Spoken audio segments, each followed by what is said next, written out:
I'm Yulin Hswen, Associate Editor of JAMA and JAMA Plus AI, and you are listening to JAMA Plus AI Conversations. My guests today are Dr. Jonathan Chen, Associate Professor of Medicine at Stanford University, and Dr. Ethan Goh, Executive Director of ARISE Research Network at Stanford University. It is great to have you both again. It has been a little bit over a year since your very popular article in JAMA Network Open, Large Language Models and Their Influence on Diagnostic Reasoning. That's where we really saw an AI chatbot outperform physicians, right? And so I want to hear from the both of you your thoughts after this year and any updates you've had in your research area since this very big and popular article. So I'll start with you, Jonathan. Sure, great. That was surprising findings back then, but it just begs more questions, essentially. So we've had follow-up studies talking about management questions. Diagnosis is a classic test question, but most of what you struggle in practice is usually not diagnosis. Sometimes it is. It's usually like, what do you do? Patient had a side effect. Should you keep going? Should you keep them in the hospital? How would you counsel them? And there we've also found humans and computers can do well together, but still often not as good or no better than the computer by itself. And a broader theme, there's a lot more we can talk about, is some of those studies were done with GPT-4. For those paying attention, that's 2-year-old ancient technology. What are you talking about here? It's GPT-5, multiple reasoning models. And if we're in this bizarre world of the pace of technology is moving way faster than the peer review cycle. So we have multiple follow-up studies in preprint, just stuck in peer review for months because that's how long the process takes. And for example, we've tried multiple reasoning models as well. These are not chatbots that just fill in the blank, autocomplete and steroids. They kind of talk to themselves in a chain of thought. And it turns out that looks like they can do even better on some of these things. And it really begs a lot of complex questions about the right role for humans and computers in the coming ages of medicine. You talk about these multiple reasoning models like everyone knows about them, but can you tell our audience what that actually is and what their uses are for in the clinical arena? From a user point of view, you probably wouldn't notice a difference. If you're on Claude, if you're on Gemini, if you're on ChatGPT, it will just start to just default to those. You just ask your question. And now, like, GPT-5 actually isn't that much more powerful. It is, but mostly what it is, depending on what you ask, it will automatically triage your question. You just needed a quick autocomplete question because you want a fast answer, or this is a more nuanced medical reasoning dilemma that's not so obvious. You can't just look up the answer. It can go into reasoning mode. I'm way oversimplifying, but it will talk to itself in the background. Which, just like your team, right? You go back and you discuss a differential before you go back to the patient, and then you're trying to look smart by the time you get back to it. And so by the time it gets back to you, you notice how sometimes you ask these things, it now takes 30 seconds for it to get back to you. It's because it's talking to itself for a while, sometimes it's looking up additional sources, and it just turns out with reinforcement learning, where you give it targets to aim for, it seems like it often does substantially better at complex reasoning tasks. And Ethan, last year in our conversation, you mentioned how GPT-4 and these kind of models have already leapfrogged research and obviously diagnostics. And so what do you think about these new type of models that are now talking to themselves? Like, how do you find it being an engineer yourself? Yeah, very exciting. I think the broader trend, as John mentioned, these models are getting better and better and saturating one benchmark after the other. And I think some of the obvious research directions that it opens up is, as you said, everyone, when we published those results, was like, hey, guys, don't leave us hanging. AI alone outperformed AI plus doctors. But surely we know that's not going to be how it will be. And already some results have been showing that if you do different things, such as training doctors to use AI tools better, or, for example, being more intentional about workflow design, then you can have better outcomes. But I think more broadly, one of the studies that we're really excited about, if you read all the news media, right, about the lawsuits that OpenAI are having, is no one can really answer how much harm actually is being produced by these outputs, right, or doctors or patients using the AI outputs. So I think some of these companies are claiming that about up to 100 million patients are being affected by doctors using AI-like tools. So that's astounding, not to mention all the patients using it. One other thing that's worth noting that I've been really fascinated about is that as these models get better and better, paradoxically, when they produce harm, it's more likely to go to an impact. Why is that? Because doctors feel like, oh, everything click yes, accept review, accept minimal edits, right? And so when it produces a harmful output, the doctor might find it a lot more challenging to pick that up. So like everyone else, we've been basically developing our own AI doctor-like systems. And we were like, hang on, this obviously is going to be quite good, right? But what about the question, right, in trying to implement, operationalize, can we actually articulate how often are harmful outputs going to be? And how severely harmful are those outputs going to be, right? Because that is ultimately going to drive, I think, some of these outcomes. And we wanted to be able to articulate that. So some of these studies are, I think, things that we're actively thinking about as well. And so you mentioned training doctors. How do you then train doctors, either, the ones that have been doing this work for decades and then the new doctors that are coming in? How do you train them to use these AI tools safely and effectively? For better or worse, I've been named the first Stanford director for medical education and artificial intelligence. So I guess it actually is my job to figure this out. And it's really complicated because there's all different tensions at play. Ethan briefly alluded, we have another active study, again, stuck in preprint peer review because it takes forever. I was a very bright medical student, Celine Everett, who led this one, from tools to teammates.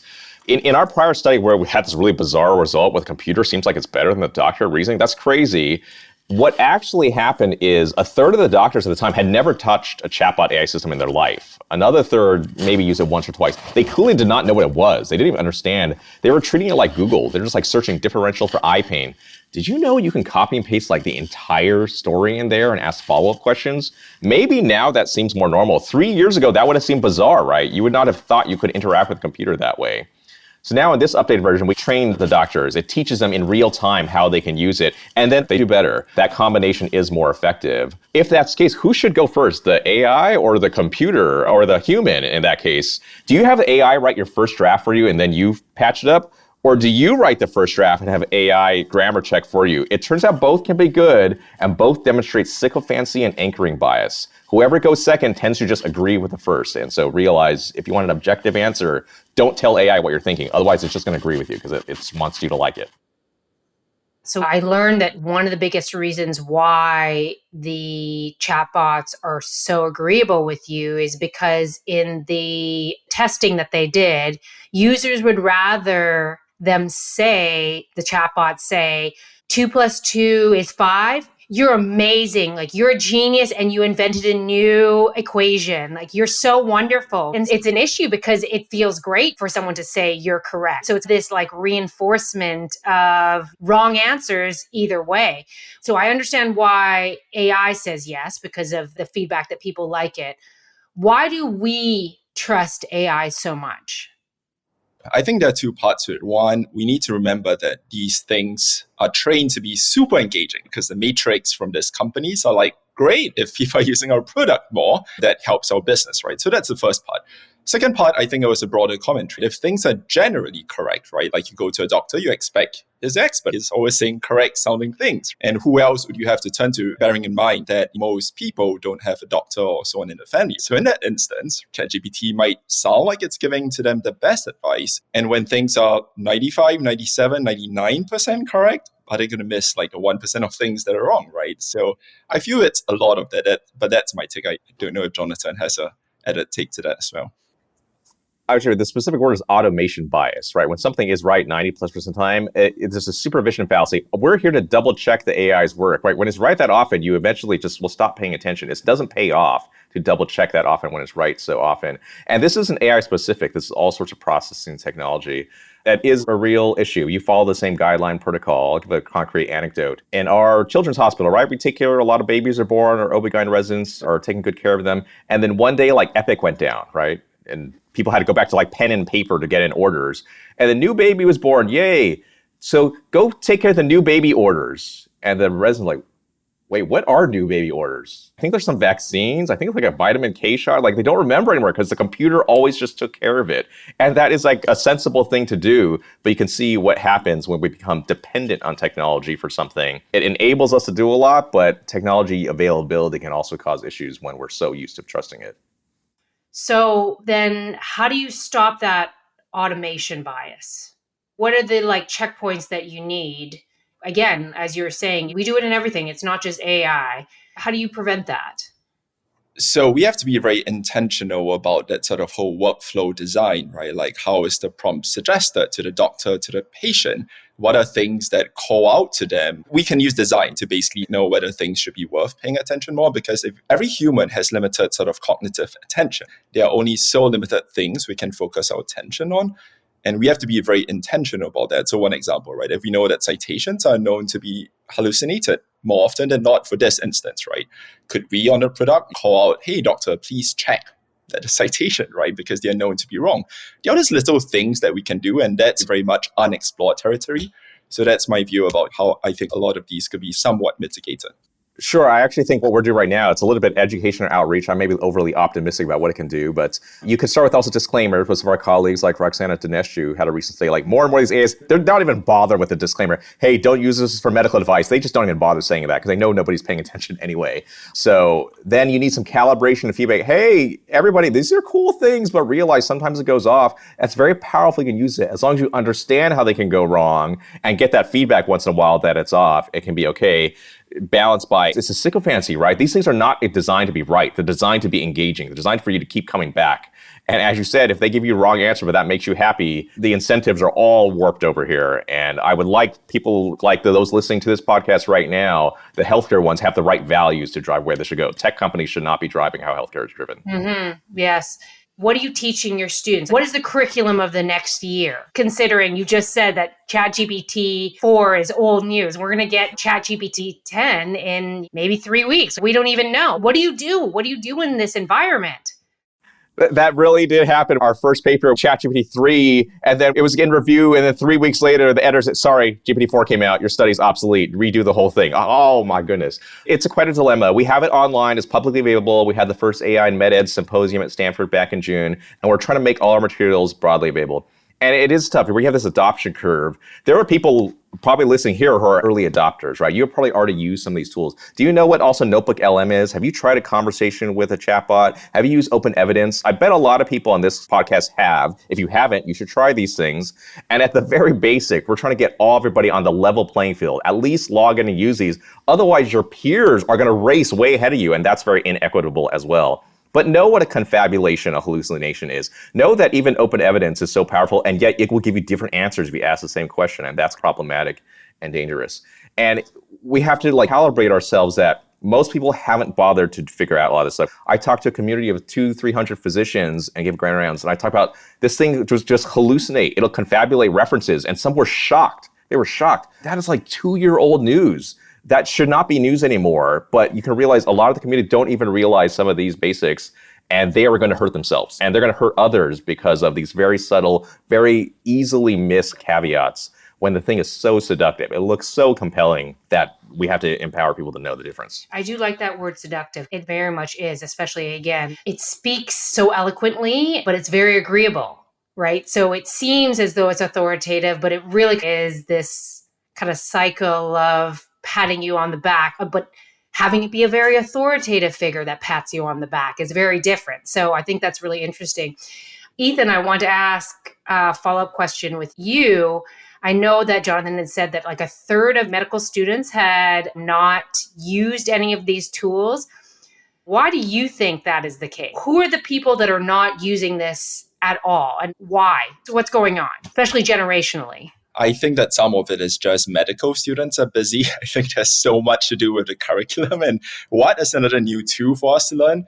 So they're just trying to catch your breath, right? I think that's at one end of the spectrum. And then obviously what I've heard anecdotally is for some more senior physicians who already have their own workflow, right? Up to date, like our parents' generation, right? Going from paper maps to what's this app? What's Google Maps? I think it depends on the sort of demographic as well. So that's my 2 cents. So then what are you two doing in the next year then? I'm hoping that we have this maybe conversation every year.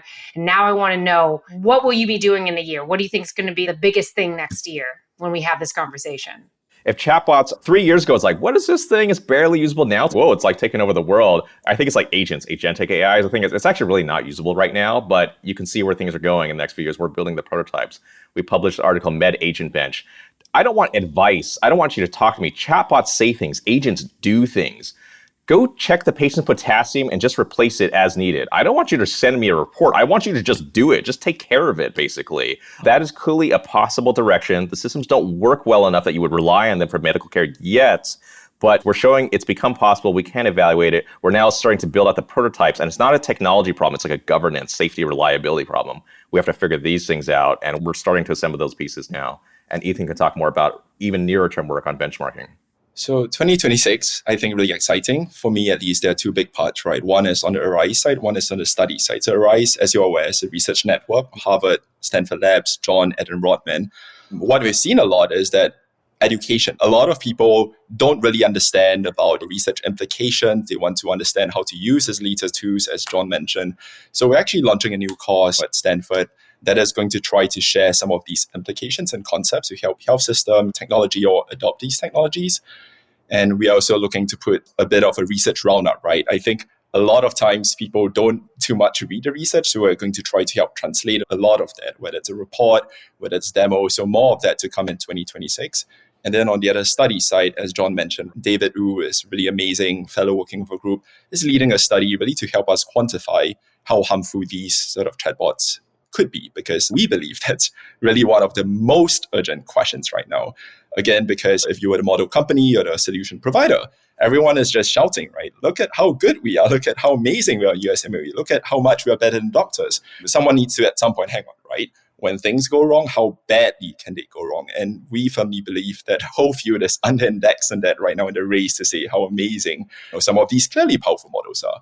So I think broadly, those are the two trends. And then also for on the study side, right, I think a lot more work around AI plus physicians, right, AI plus doctors. Broadly, right, we do believe that we will be better and we want to be a lot better. We should be a lot better, but it's about how to drive those changes, as John mentioned, right? Training, intentional workflow design, UI, UX, product design. We're working with cognitive psychologists as well, Laura Hswen, to really figure out some of these things as well on that sort of AI plus doctor side of things. So lots of exciting things to come.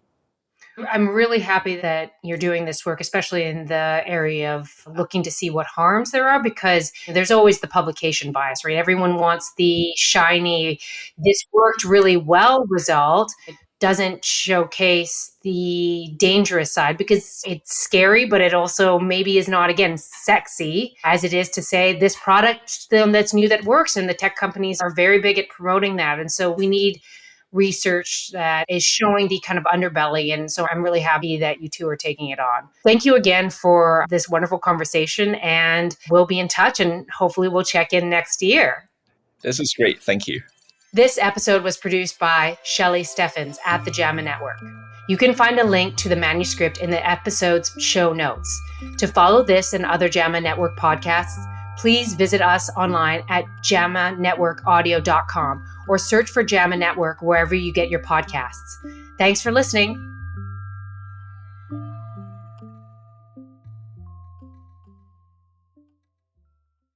This content is protected by copyright by the American Medical Association with all rights reserved, including those for text and data mining, AI training, and similar technologies.